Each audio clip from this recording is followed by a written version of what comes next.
రోజు 3 మాటలు గంగా నది గంగా నది గంగా నది అని అనుకుంటే చాలు.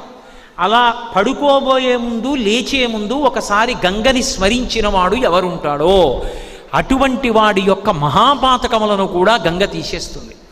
గంగ పరమశివుడి తల మీద పడేటప్పుడు అహంకరించింది. ఈయనంతటి వాడు ఈడ్చవతల పారేస్తానంది. అదే గంగ తన తప్పు దిద్దుకోవడం ఎలా అనుకుందిట. నమ కపర్దినీచ వ్యుక్త కేశాయ చ, పెద్ద జటాజూటంతో ఉన్న శంకరుడే బోడిగుండుతో శంకరాచార్యుల వారిగా వచ్చాడు.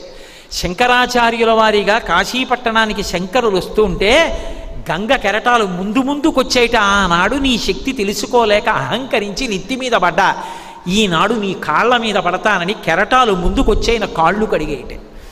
గంగ అంత పవిత్రం. ఏ నదినైనా అమ్మా అని కలిపి పిలవడం తక్కువ.